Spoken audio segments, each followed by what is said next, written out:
Bonjour, chères toutes, chers tous. Bienvenue sur ma chaîne Culture Média Algérie.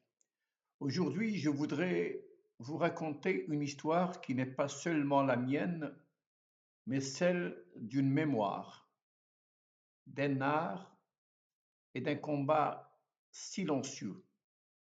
Écrire sur le théâtre. Depuis plus de 45 ans, j'ai consacré une partie de mes activités à ce domaine.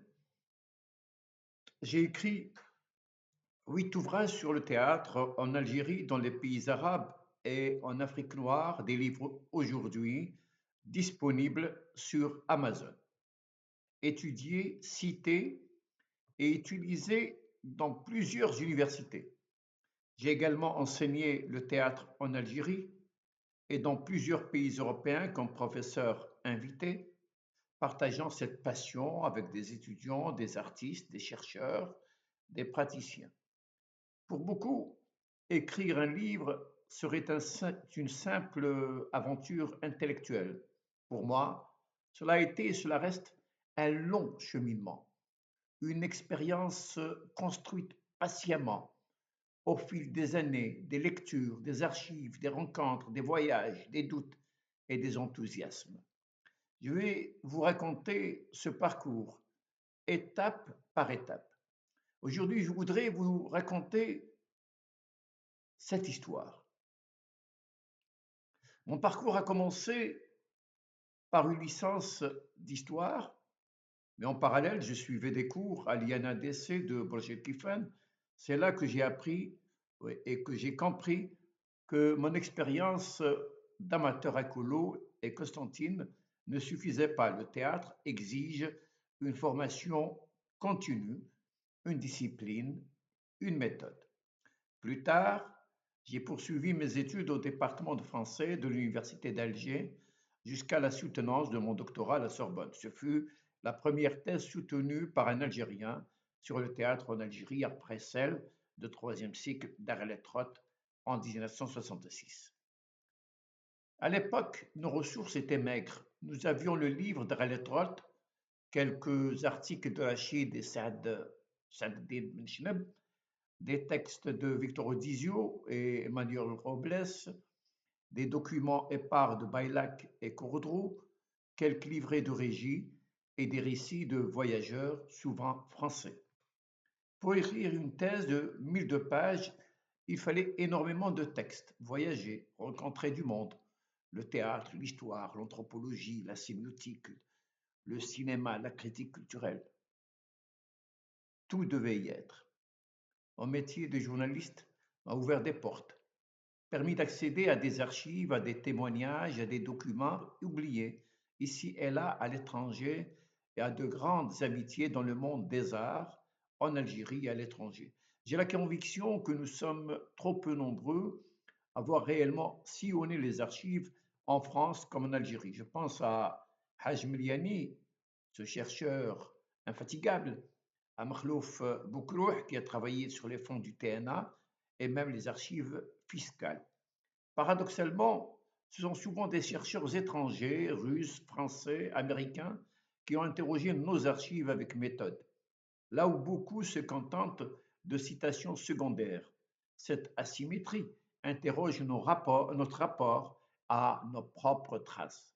À l'INADC, l'Institut national d'art dramatique et chorégraphique, nous recevions des troupes étrangères, le ballet and puppet, le ballet de Mâcon, des artistes algériens et étrangers. Chaque fin d'année, des bourses nous permettaient d'assister au Festival d'Avignon. Nous avions de grands professeurs. Je me souviens de Raymond Boineau, professeur d'expression corporelle, un directeur remarquable, Smida, une bibliothèque extrêmement riche, Daniel Pelligras, ethnologue et cinéaste qui nous apprenait à dompter l'image.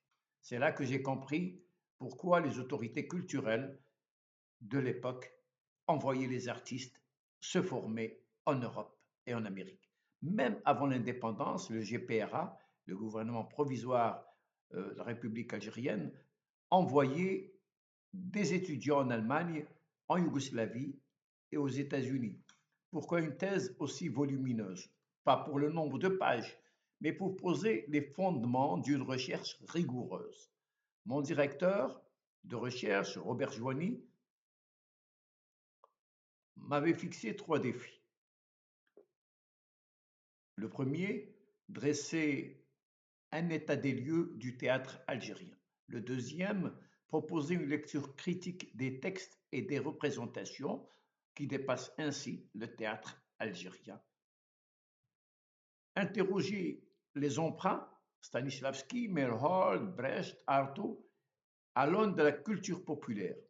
Il voulait que, il était extrêmement ambitieux, il voulait que j'apporte quelque chose de singulier à la lecture des spectacles, pas uniquement algériens, arabes ou africains, me disait-il. Les archives françaises, c'était ce que nous avions finalement. Le terrain était extrêmement vierge, il fallait tout fouiller. Les préfectures d'Alger, Constantine, Oran, donc c'est il y avait 3 départements, donc Alger, Constantine, Oran, et c'est là où il y avait les grands, donc le maximum d'archives sur le théâtre et sur la culture. Le CAOMAEX, le CARAN, le CAC, la BNF, la, Banque, la Bibliothèque nationale de France, l'INA, l'Institut national de l'audiovisuel, la SACEM, le droit d'auteur, les fonds Hermontier, Corodreau, Baylac, etc. J'étais parfois accompagné de Haj Miliani. Les étudiants algériens n'avaient pas les moyens de ces voyages. J'avais la chance d'être salarié, journaliste à Algérie Actualité. Les archives algériennes étaient maigres, quelques documents dans les mairies, les théâtres municipaux, les fonds du GPRA, les archives de Wilaya, les associations culturelles. J'ai cherché les traces des scouts, du PPA, du PCA, du MTLD, du GPRA. Les fonds personnels étaient précieux. Beaucoup d'archives ont disparu, comme les troupes elles-mêmes. Même les archives du théâtre de l'immigration étaient lacunaires. Quelques traces subsistaient. Donc, même le musée de l'immigration n'avait pas beaucoup d'archives. La CEFA, les troupes qu'il y avait à l'époque, qui avait un certain nombre de documents, d'archives, la CEFA, Nejma, Kahina, il y avait aussi les tournées de Katib Yassine, il y avait quelques documents, le Festival du théâtre populaire des travailleurs immigrés en 1975 à Paris, les archives de Fontainebleau, Suresnes, les fonds Saïd Bouziri, Simad, Mognis Abdallah, le MIB, la BDIC. Il fallait tout collecter, tout analyser. Le terrain était véritablement vierge. J'ai exploré les formes populaires au nord comme au sud, j'ai noué des liens avec des artistes, réalisé des entretiens, collaboré à des projets. Je continue encore. Aujourd'hui, j'achète tous les ouvrages dans les 3 langues. Je juge français, arabe, anglais. Je juge leur niveau, je compare, je croise. J'ai constaté qu'il existe trop peu d'ouvrages ou de thèses réellement rigoureux. Trop souvent, ce ne sont que des reformulations, des réadaptations. Et beaucoup de chercheurs ne citent que les textes écrits dans leur langue, négligeant des corpus entiers. En consultant Google Scholar, je suis frappé par le peu de références aux travaux des chercheurs algériens, comme si l'effort documentaire n'était plus au cœur de la démarche scientifique. Après ma soutenance, les éditions du Sud m'ont proposé Le théâtre en Algérie, histoire et enjeux. D'autres ouvrages ont suivi sur le théâtre algérien, sur le théâtre dans les pays arabes. J'étais finalement avec Boticheva et Lando le premier à écrire véritablement un théâtre en me déplaçant dans les pays arabes, dans les pays arabes, un ouvrage sur les théâtres dans les pays arabes. Sur le théâtre en Afrique noire, j'ai constitué une bibliothèque trilingue. Je reste en lien avec les saints du monde, Avignon, Milan, Berlin, etc. Lire dans 3 langues, c'est refuser les cloisonnements, ou dans plus 3 langues. Hommage à trois compagnons de route. Je ne peux conclure sans rendre hommage à Haj Mliani, un infatigable chercheur, fouilleur d'archives, veilleur de mémoire. Makhlouf Boukrouh, premier docteur d'État en arabe sur le théâtre algérien, explorateur du TNA, pionnier des études sur les publics. Mohamed Jelid, pardon, analyste du théâtre oranais, spécialiste des troupes amateurs, chercheur très rigoureux. Ces trois hommes ont contribué à faire émerger une pensée algérienne du théâtre, enracinée dans les pratiques, les archives, les publics. Ce travail n'a rien de simple. Il est quotidien, exigeant, passionné.